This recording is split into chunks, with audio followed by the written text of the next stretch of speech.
अस्सलाम वालेकुम, this is Sajid from Qazi grammar boys high school Lahore. उम्मीद है आप सब खैरियत से होंगे। अल्लाह ताला आपको और हमें हम सबको अपने हिफ्ज़ व अमान में रखे, आमीन। चैप्टर नंबर 8 हम डिस्कस कर रहे हैं जिसका नाम है पीरियोडिक टेबल। आज का जो हमारा टॉपिक है वो चैप्टर रिव्यू है, क्योंकि प्रीवियस लेक्चर में हमने टॉपिक को जो है वो एंड किया था, चैप्टर उसी के साथ ख़त्म हो गया था। आज जो है वो हम चैप्टर की एक्सरसाइज करेंगे।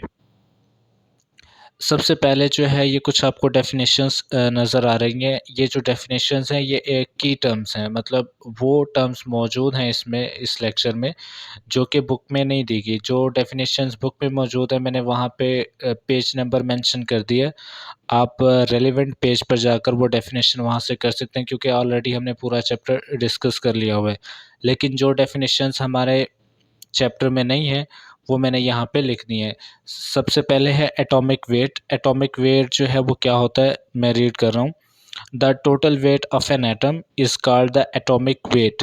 किसी भी एटम का जो टोटल वेट है, मुकम्मल वेट है, वो उसका एटॉमिक वेट कहलाता है, मतलब जिसे हम एटॉमिक मास भी कहते हैं। It is approximately equal to the number of proton and neutron. और अगर आपको एटॉमिक नंबर और एटॉमिक मास के बारे में याद हो तो हमने कहा था कि किसी भी एटम के अंदर जितने भी प्रोटॉन होते हैं वो उसका एटॉमिक नंबर है, और एक एटम के अंदर जितने प्रोटॉन और न्यूट्रॉन हो वो उसका एटॉमिक मास या एटॉमिक वेट कहलाता है। सेकंड हमारे पास जो टर्म्स है वो है hydrogen. Hydrogen hydrogen is a chemical element with the symbol H and atomic number 1। Hydrogen जो है वो एक केमिकल एलिमेंट है जिसका सिंबल जो है वो कैपिटल H है, एंड एटॉमिक नंबर इसका 1 है क्योंकि इसमें एक ही प्रोटॉन है। Hydrogen is the lightest element. Hydrogen जो है वो सबसे लाइट एलिमेंट है in weight. Most of the hydrogen on the earth exist in molecular form. ज़्यादातर जो हाइड्रोजन ज़मीन पे मौजूद है वो मॉलिक्यूलर फॉर्म में है, मतलब वो अकेला एग्जिस्ट नहीं करता। Form such as water and organic compound. Organic compound में आप कार्बोहाइड्रेट की एग्जांपल ले लें, ग्लूकोज की एग्जांपल ले लें। इसी तरह से वाटर का फार्मूला अगर आपको पता हो H2O है, उसमें भी हाइड्रोजन है। तो हाइड्रोजन अकेला जो है वो एग्जिस्ट कम करता है, लेकिन मोलेकुलर फॉर्म में जो है वो ज़्यादा एग्जिस्ट करता है। उसके बाद वैलेंस। वैलेंस या वैलेंसी कहते हैं combining capacity of an element with another, कि एक एलिमेंट या एक एटम जो है वो किसी दूसरे एलिमेंट या दूसरी एटम से कितनी उसमें जो है वो कैपेबिलिटी है, कि कंबाइनिंग कैपेसिटी उसमें है कि वो उससे कंबाइन हो सकता है, उसको वैलेंस कहते हैं। इन केमिस्ट्री द वैलेंस और valency of an element is the measure of its combining capacity with other atoms when it forms chemical compound और molecule। कंबाइनिंग कैपेसिटी को मेजर करने का जो अमल है उसको वैलेंस कहते हैं हम इन केमिस्ट्री। ये डेफिनेशन जो है हमारी बुक में मौजूद नहीं है, तो आप यहाँ से करेंगे। उसके बाद है वैलेंस इलेक्ट्रॉन। वैलेंस इलेक्ट्रॉन जो है वैलेंस शेल में मौजूद होते हैं, जैसे कि आपने पढ़ा है और आपको पढ़ाया गया था कि एटम है। मैंने पिछले लेक्चर में भी बात की कि एटम जो है सब एटॉमिक पार्टिकल से मिलकर बना होता है, जिसमें हम इलेक्ट्रॉन, प्रोटॉन और न्यूट्रॉन की बात करते हैं। प्रोटॉन और न्यूट्रॉन मैंने आपको बताया था कि एटम का जो न्यूक्लियस है सेंटर में वहाँ पे मौजूद हैं। इलेक्ट्रॉन जो हैं वो रिवॉल्व कर रहे होते हैं। उसके अलावा मैंने बात की थी वैलेंस शेल की। एटम का जो आउटर मोस्ट शेल होता है जिसमें इलेक्ट्रॉन मौजूद होते हैं उसे वैलेंस इलेक्ट्रॉन कहेंगे। वैलेंस शेल में जो इलेक्ट्रॉन मौजूद हैं वो वैलेंस इलेक्ट्रॉन है। In chemistry and physics a valence electron is an electron in the outer shell. सबसे बाहर वाले शेल में जो इलेक्ट्रॉन होंगे associated with an atom and that can participate in the formation of a chemical bond. और वही जो electron है वो केमिकल बॉन्ड बनाने में जो है वो इस्तेमाल होते हैं, मतलब आउटर मोस्ट शेल से ही इलेक्ट्रॉन डोनेट होते हैं और किसी दूसरे एटम के साथ शेयर होते हैं, जिसकी वजह से उनके दरमियान केमिकल बॉन्डिंग बनती है। इसी तरह से अगर एटॉमिक नंबर की बात करें, ये मैं पहले भी आपको बता चुका हूँ।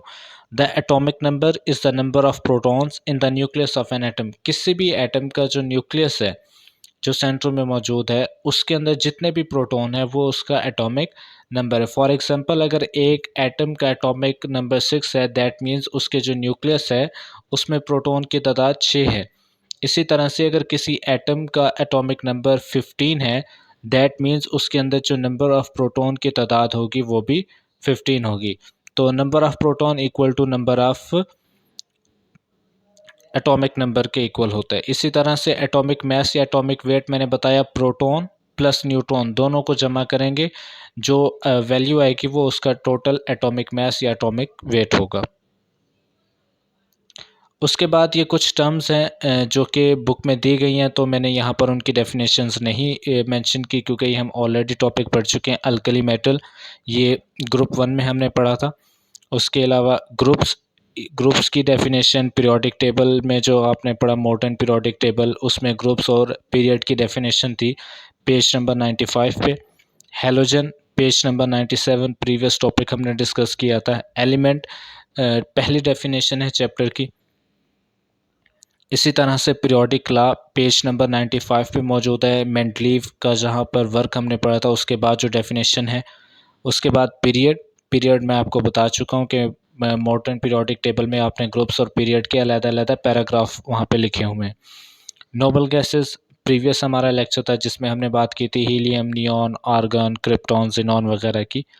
और मानो एटॉमिक के बारे में हमने नोबल गैस में डिस्कस किया था, अगर आपको याद हो, कि इसका मतलब ये है कि आपके पास वैलेंस इलेक्ट्रॉन जो आउटर मोस्ट शेल जो है वो कम्प्लीटली फिल्ड हो, नंबर ऑफ इलेक्ट्रॉन वहाँ पर मुकम्मल हो, पूरे हों। उसके बाद फिल इन द ब्लैंक्स है इस चैप्टर में हमारे। ये जो रेड इन कलर आपको नज़र आ रहा है यही आंसर है। Mendeleev develop the first form of periodic table. Mendeleev में जो है वो पीरियोडिक टेबल जो है वो फर्स्ट जो है वो डिस्कवर किया, प्रिपेयर किया। The metallic properties increase and non metallic property decrease as you grow from right to left across a period. उसके बाद second fill in the blanks है the melting and boiling point of noble gas are differ by varying degree. ये इसका answer है जो red in colour है। उसके बाद है number 3 fill in the blanks. Hydrogen and alkali metal have low metallic bonding. Low जो है वो इसका आंसर है। Number 4 when heated bromine turns into orange liquid. ये हेलोजन में हमने वो डिस्कस किया था, कैरेक्टरिस्टिक अपीयरेंस में से ये फिल इन द ब्लैंक्स है। Dash is use to clean wounds in order to prevent infection. Iodine जो है वो इस्तेमाल की जाती है, ये हमने डिस्कस भी किया था आयोडीन के यूजेस में। उसके बाद मल्टीपल चॉइस क्वेश्चन है, चूज़ द राइट आंसर है। Which of this is a use for chlorine. इसमें से कहता है क्लोरीन का यूज़ बताएं। पहला जो है इन प्लास्टिक तो हमने पढ़ा था ब्रोमीन इस्तेमाल होता है। क्लोरीन जो है एज अ क्लीनर भी इस्तेमाल होता है और इन कॉस्मेटिक, इसके दोनों आंसर हैं। सेकेंड एमसीक्यूज है हमारे पास। Group 1 element are called as alkali metal because they form alkaline solution. Their solution has pH less than 7 both A and B. तो इसका जो करेक्ट आंसर है वो फर्स्ट ऑप्शन है, they form alkaline solution. Multiple choice question 3 है। Which statement is true for the modern periodic table. There are 7 groups और vertical columns of element. Vertical column जो है वो एलिमेंट नहीं होते, वो तो ग्रुप्स होते हैं। अच्छा, उसके अलावा और ग्रुप्स की तादाद जो है हमें पता है वो 1 से 18 है। यहाँ पे उसने 7 तो रोज़ की तादाद है। The fourth period is the largest in terms of number of element, ये भी गलत है। It is an extension of the Mendeleev initials table of 63 element. ये बात ठीक है कि मेंडलीव जो उसने पीरियोडिक टेबल जो पेश किया था वो 63 एलिमेंट्स थे, ये बात ठीक है। मेंडलीव जो मॉडर्न पीरियोडिक टेबल के मुतालिक ये बात दुरुस्त है। उसके बाद एमसीक्यूज नंबर 4 है। Number 4 alkaline solution turn universal indicator pink, black, purple, red. तो इसका आंसर जो है वो पर्पल है। Number 5 why must the element in group 1 be stored under oil. कहता है ग्रुप 1 के जो एलिमेंट हैं उनको ऑयल में ही क्यों स्टोर किया जाता है? दे आर पॉइजनस बिकॉज़ वो पॉइजनस हैं। दे आर वेरी वैल्यूएबल या वो बहुत ज़्यादा कीमती हैं। They react quickly with oxygen air. कहता है ऑक्सीजन जो हवा में मौजूद है वो उसके साथ इमीडिएटली रिएक्ट कर जाते हैं और वाटर के साथ भी हमने पढ़ा था अल्कली मेटल के मुतालिक। तो सी ऑप्शन जो है वो ठीक है। उसके बाद लॉन्ग क्वेश्चन है या डिस्क्रिप्टिव क्वेश्चन भी हम इसको कह सकते हैं। Give 3 features of the alkali metal. Page number 97 पे ये मौजूद है, ग्रुप 1 वाला जो हमने डिस्कस किया था टॉपिक। उसके बाद है describe the historical development of the modern periodic table. Page number 94 पे जो 5 साइंटिस्ट हमने पढ़े थे वो एक टेबल बना हुआ था, वो इसका आंसर है। उसके बाद है explain where and why most chemical reaction take place in the halogen group. कहता है रीज़न बताएं कि केमिकल रिएक्शन कहाँ पर और क्यों होते हैं इन हैलोजन ग्रुप में। और हमने बात की भी थी कि जो हैलोजन ग्रुप है वो नॉन मेटल है, और नॉन मेटल जो है मेटल से इलेक्ट्रॉन को रिसीव करते हैं जिसकी वजह से वो केमिकल रिएक्शन होता है। तो पेज नंबर 97 पे इसका आंसर मौजूद है हैलोजन टॉपिक में। Describe classification of element in groups and period in the periodic table. मतलब ये है कि आपने ग्रुप्स और पीरियड के बारे में बताना है इन डिटेल, जो हमने मॉडर्न पीरियोडिक टेबल के नीचे 2 टॉपिक पढ़े थे। पेज नंबर 95 है। उसके बाद एक चेकिंग अंडरस्टैंडिंग है कि आप लोगों को कितना समझ आया। Right 3 features of each group, hydrogen and the alkali metal group, the halogen group and the noble and inert gases. ये जो है ये आपका क्रिएटिव वर्क है। आप लोगों ने इस चैप्टर से क्या सीखा ये आपने खुद से सॉल्व करना है। सॉल्व कैसे करना है मैं आपको बता देता हूँ। इसमें आपने ये करना है कि जो आपने अल्कली मेटल पढ़ा, उसके अलावा आपने हैलोजन ग्रुप पढ़ा, देन आपने नोबल गैसेस के बारे में पढ़ा। हर एक टॉपिक में से आपने 3-3 जो बातें हैं इम्पोर्टेंट, उनके जो फीचर्स हैं वो निकाल कर राइट अप कर लेने हैं, और उसको जो है क्योंकि टॉपिक तो आपने ऑलरेडी याद किए हुए हैं, उनमें से 3-3 फीचर्स आपने बताने हैं, मतलब अल्कली मेटल का, हैलोजन ग्रुप का और नोबल गैसेस का। तो ये आपने खुद से करना है। और ये मैंने कुछ पेज नंबर मेंशन कर दिए हैं, जो डेफिनेशन मैंने यहाँ पे नहीं लिखी वो बुक में मौजूद हैं, तो वो हमने ऑलरेडी पढ़ी हुई हैं। तो आप